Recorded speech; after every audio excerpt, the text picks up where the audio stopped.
drama musikal dari kelas 12 MIPA 2. Tepuk tangan yang meriah dulu.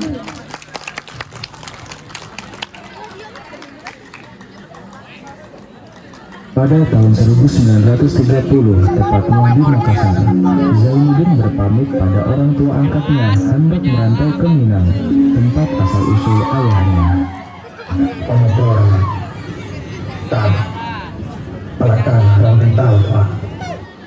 Sampailah Zainuddin di Batipuh dan di salah satu rumah keluarganya yang bernama Mande Jamila. Mengapa Zainuddin kemari? Apa ada amanat ayah sebelum meninggal yang harus disampaikan? Tidak ada, Mande. Saya hanya ingin menyambung tali silaturahim. Saya ingin menyambangi kerabat ayah di negeri Batipuh ini. Kalau begitu, lama Zainuddin tinggal di sini. Terus terang, Mande bukan orang Saya bisa sedikit membantu, Mande. Yang penting bisa tinggal di sini. Jangan salah paham Zainuddin. Bukan maksud minta pikiran. Cuma Mande takut tak mampu menjamu kamu. Keesokan harinya, di pagi hari, Zainuddin ditemani pamannya melihat-lihat suasana asri di tempat tinggal barunya. Tak sengaja, Zainuddin melihat seorang gadis cantik yang lewat menaiki delman tersenyum dengan ramahnya.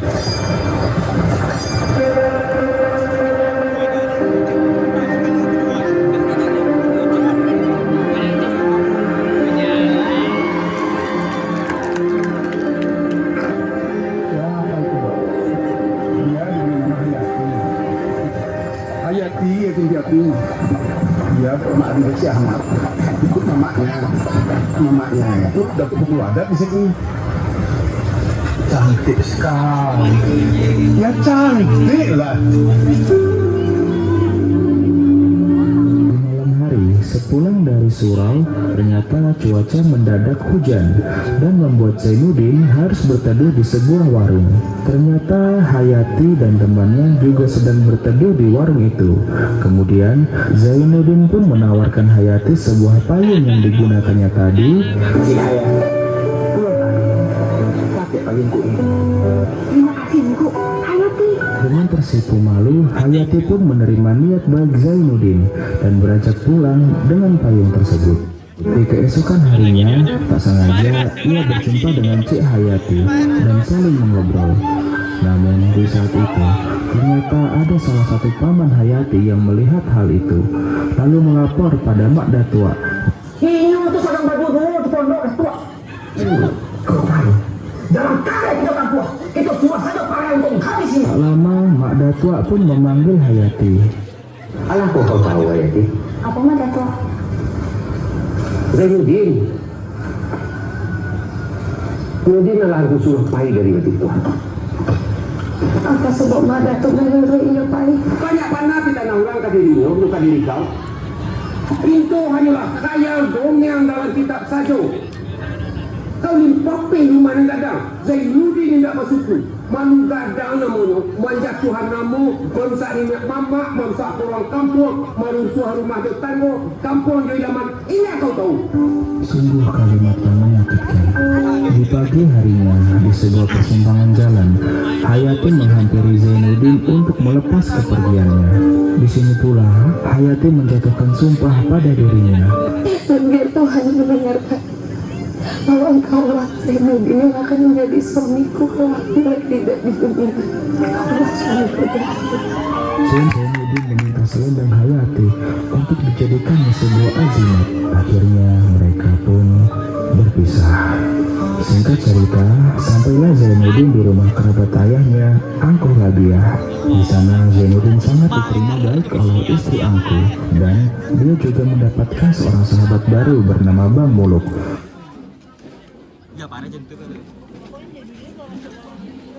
Suatu hari, ternyata ada seorang pemuda berdarah Minang dan kaya raya yang bernama Ajis. Dia naksir dengan Hayati juga dan berniat ingin melamar Hayati. Namun di saat yang bersamaan pula, lamaran pemuda kampung bernama Zainuddin itu yang memiliki cinta begitu tulus terhadap Hayati pun datang ke keluarga Hayati. Di mata keluarga Hayati, adat dan harta masih di atas segalanya. Dan akhirnya Azizlah yang diterima oleh keluarga Hayati untuk menjadi menantunya. Beberapa waktu berselang, pernikahan Hayati pun dilaksanakan. Kau kayu itu Hayati, saya cukup merindukanmu. Sudah sembuh saya dari sakitku. Wahai kau kekasihku, saya sudah lama menunggu kedatanganmu. Saya tahu kau tidak akan ingkar janji. Mulailah dulu kekasihku, kau ingin hidup denganku selamanya. Sakit Zainuddin kau tidaklah sakit biasa, tapi jiwanya tak goncang. Bambang di batinnya begitu baik. Kita mintalah supaya Hayati. Keluarga yang tak tega melihat kondisi Zainuddin yang sudah setengah menggila ini pun akhirnya menyurati kepada keluarga Hayati. Hayati yang masih mencintai Zainuddin pun bersama Aziz suaminya datang untuk menjenguknya. Awalnya Zainuddin merasa senang akan kedatangan Hayati. Namun setelah melihat cincin emas di jari manis Hayati, Sudah ketinggalan orang-orang.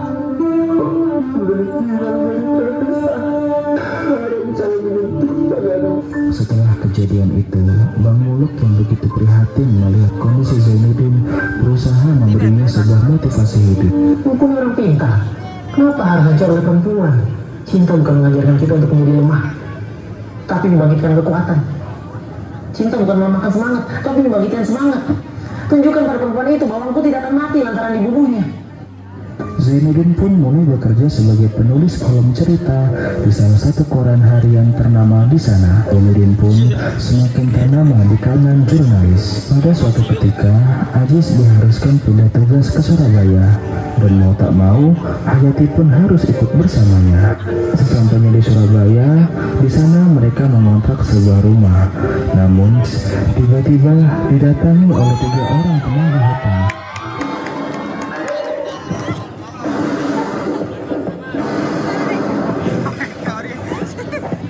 Bayaran utangmu. Saya sudah bayar. Kamu tuh membayar tinggal utangmu itu numpuk, wis jatuh tempo. Ada apa, Mas? Oh itu meneng ya. Ojo belani bojomu ya. Kabeh barang perhiasanmu wis entek kabeh.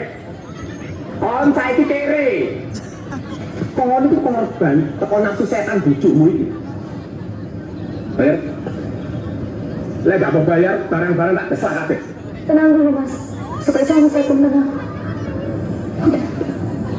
Bagaimana? Kirim dulu ke kantor. Kantor apa? Bojomu iki wis seminggu gak kantor. Dipecat. Kita jual kabeh barang-barang.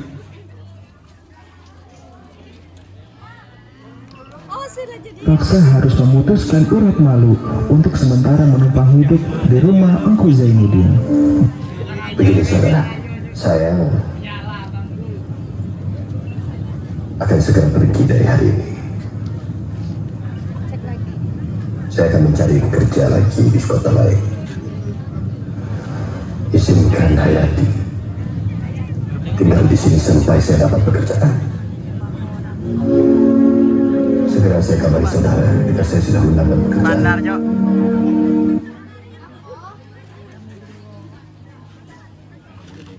Di suatu pagi, Zainuddin datang membawa sebuah surat untuk Hayati. Yang ternyata surat itu adalah surat dari suaminya. Ternyata Aziz sedang mengakhiri hidupnya dengan begitu tragis dan mengerikan. Hayati kini sudah menjadi janda, mencoba mengungkapkan pada Zainuddin bahwa sesungguhnya masih ada cinta di hatinya dan berharap Zainuddin mau menerimanya kembali. Sudah hilangkah tentang kita dari hatimu? Kasihanlah perempuan yang ditimpa musibah berganti-ganti ini. Iya. Demikianlah perempuan. Ia hanya ingat kekejaman orang kepada dirinya walaupun kecil. Dan dia lupa kekejamannya sendiri pada orang lain, padahal begitu besarnya. Lupakah kau siapakah di antara kita yang kejam?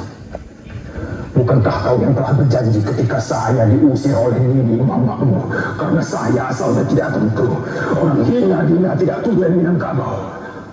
Ketika itu kau antarkan saya ke simpang jalan. Kau berjanji akan menunggu kedatanganku berapapun lamanya. Tetapi kemudian kau berpaling yang lebih gagah, kaya raya, berbangsa, beradat, berlembaga, berketurunan. Kau kawin dengan dia. Kau katakan bahwa kau miskin, saya pun miskin. Hidup tidak akan beruntung kalau tidak nyaman. Karena itu kau pilih kehidupan yang lebih senang, mentereng, cukup uang, berenang di dalam emas bersayap uang kertas. Saya memilih, saya akan tetap di sini bersamamu. Biar saya kau hinakan, biar saya kau pandang sebagai babu yang hina. Saya tak butuh uang berapapun banyaknya, saya butuh dekat dengan kau, Zainuddin. Tidak. Pantang pisau berdua kali. Pantang dan mendapatkan sisa.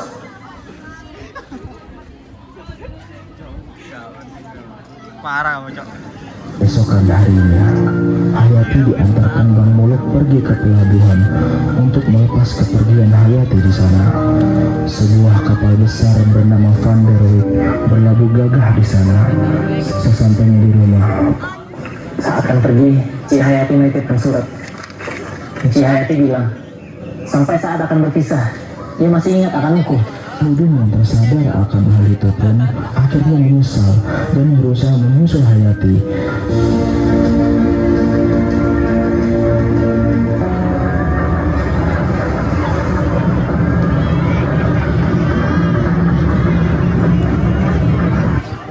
Ternyata sudah tersiar kabar bahwa kapal Van der Wijk yang ditumpangi Hayati tenggelam dan para korban diungsikan di daerah Lamongan.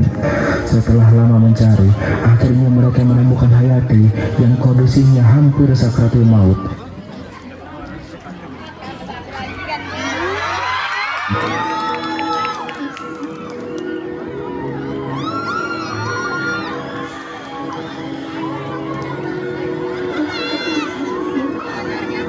Bunda, ayah, kau akan sembuh. Sudah, jangan kau bicarakan. Kita akan menikah, tidak hidup berdua. Kebahagiaan cinta ada di depan kita.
Jangan bubar dulu, foto dulu.